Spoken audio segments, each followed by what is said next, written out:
다들 책 읽기 싫으시죠? 속는셈 치고 이거 한 번만 보세요. 책 속에 길이 있다는 말이 있죠. 책이 성공을 담보하진 않지만 책을 안 읽으면 그냥 바보가 됩니다. 그러니 여러분들에게 옵션은 한 가지뿐입니다. 책을 읽는 것뿐이죠. 그럼 이왕 읽는 거 어떻게 해야 스트레스 안 받고 잘 읽을까? 책을 이미 잘 읽고 계시는 분들은 그 재미를 알기에 이런 노하우가 필요 없지만 동린이들에게는 조금 좋을 것 같은 팁을 들고 왔어요. 다시 강조하지만 독서를 많이 한다고 해서 무조건 부자가 되는 것은 아닙니다. 하지만 많은 지식을 습득하고 그걸 내 삶에 잘 적용한다면 부자가 될 가능성은 반드시 올라갈 것입니다. 사실 저는 책도 중요하지만 경험과 실천이 훨씬 더 중요하다고 믿는 주의입니다. 경험이 충분히 쌓인다면 스스로 사색하는 방식으로도 대부분의 책에 있는 내용들을 깨우칠 수 있습니다. 각설하고 책 고르는 법부터 들어갑니다. 첫 번째, 선택장애. 서점에서 가장 어려운 점은 책이 너무 많아서 선택장애가 온다는 것입니다. 미국의 심리학자 베리 슈워츠가 얘기한 선택의 역설이라는 이론처럼 무언가를 선택할 때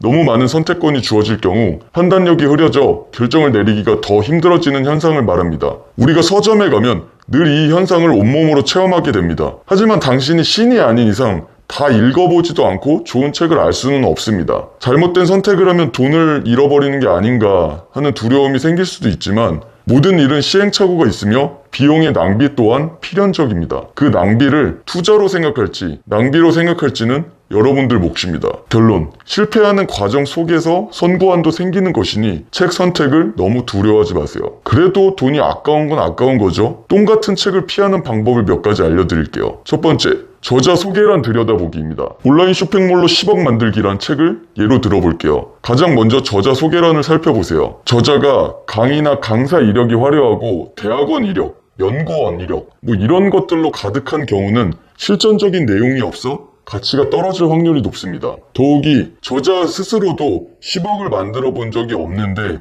이런 제목을 쓰는 경우도 허다합니다. 이건 신발끈도 묶어본 적 없는 사람이 100m 달리기에서 1등하는 법 알려준다고 하는 것과 크게 다르지 않습니다. 실전에서는 경험적인 지식이 갑입니다. 책 제목부터 인스타그램으로 공부하는 법이라던가 스마트 스토어 라이브 커머스로 대박 매출 낸 과정과 같이 특정 세부 분야에 대한 타이틀로 되어 있을수록 전문성과 자신감이 드러난다고 보시면 됩니다. 저자 이력을 보았을 때 혹시 특별하고 화려한 타이틀은 없지만 밑바닥에서부터 수익을 낸 경험이 있다면 그 책이 여러분들에게 더 도움이 될 가능성이 큽니다. 두 번째, 쉬울 것. 위와 비슷한 내용인데요. 우리는 책을 읽는 목적이 사실 우리 삶에 직접적으로 도움이 되기를 원해서 읽는 것입니다. 그런데 너무 어렵거나 논문처럼 쓰여진 글들은 어렵게 읽어도 스트레스만 받고 이론적인 상태에서만 머무는 경우도 많습니다. 그걸 직접 실천하고 경험으로 연결하기가 쉽지가 않은 거죠. 특히 책을 많이 읽지 않는 처음에 이런 책을 몇 번 연속으로 접하면 책 읽는 것 자체의 흥미를 완전히 잃어버릴 수가 있습니다. 그럼 곤란하죠? 무조건 쉽게 쓰여진 책으로 선택하세요. 이건 앞부분 몇 페이지만 훑어봐도 쉽게 알 수 있습니다.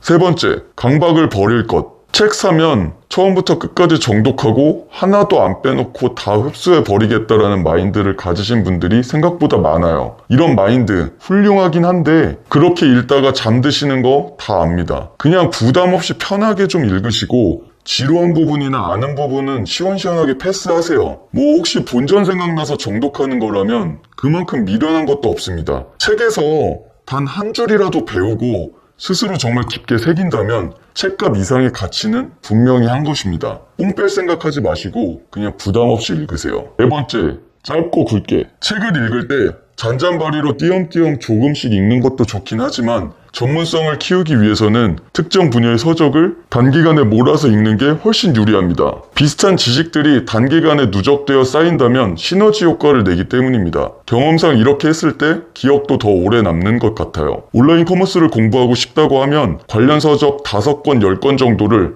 한 번에 사서 일주일 만에 몰아서 읽어보세요. 느낌이 확실히 다르실 거예요. 추천. 다섯 번째, 서평은 믿고 거르자. 제목이나 서평을 자극적으로 한 경우는 마케팅 고수가 장난을 친 경우가 많은데요. 특히 외국 서적을 번역한 책의 경우 제목부터 원서와 다른 경우도 있고 서평도 지네 멋대로 과장해서 넣어버리는 경우가 많습니다. 이런 거에 낚여서 사는 것은 좋지 않고요. 차라리 1번 원칙처럼 저자의 이력을 보고 사는 게 실패 확률이 훨씬 적습니다.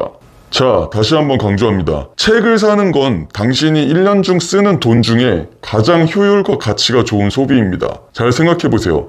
여러분들이 아무리 맛있는 음식을 먹어도 다음 날이면 그냥 똥으로 나옵니다. PC방에서 승리의 쾌감을 맛보아도 그 쾌감은 몇 시간도 지속되지 않고요. 옷이나 화장품을 사도 본질적인 성장에는 도움이 되지 않습니다. 즉, 책에 쓰는 돈이 아깝다는 생각은 하루라도 빨리 버리시는 게 좋아요. 당신이 할 수 있는 가장 현명한 소비이고 투자이고 생산적인 활동입니다. 그래도 돈이 아까우시다고요? 오케이. 대학생들은 대학 도서관 있으니까 무료로 보실 수 있죠? 그걸로 가시고요. 성인이시라면 시나 구에서 운영하는 도서관 등록해서 대여하세요. 무료기도 하고 요즘에는 지하철에 도서 반납함도 생겨서 아주 편합니다. 참, 그리고 마지막으로 출판된 지 너무 오래된 책은 가급적 피하시는 게 좋습니다. 이제 정리됐죠? 여러분들이 이걸 보는 날이 만약 휴일이라면 지금 이 영상 끝나고 또 다음 영상 보기 클릭해서 유튜브의 세계에서 둥둥 떠다니지 마시고 당장 폰 끄고 도서관이나 서점 가보세요. 아, 잠시만. 그래서 제 건 마저 보세요, 일단. 마지막으로 서점이나 도서관 가시면 매너도 지킵시다. 특히 책 위에 책 놓고 보지 마세요. 다른 사람이 그 책이 궁금할 수도 있잖아요. 그리고 길막하지 마세요. 당신은 문지기가 아닙니다. 책은 다른 사람들 위해서 깨끗하게 보세요. 코딱지 스킵하지 마시고. 지식을 쌓으려는 이유가 돈도 돈이지만 훌륭한 사람이 되고 싶어서잖아요. 위와 같은 배려심으로는 지식 쌓아도 헛방이에요. 돈 많은 졸부가 되지 않으시려면 교양을 갖추는 건 선택이 아니라 필수입니다. 그럼 오늘도 도움 되셨나요? 안 되셨어도 구독 눌러주세요. 혹시 아나요? 다음 영상은 괜찮을지. 그럼 이만.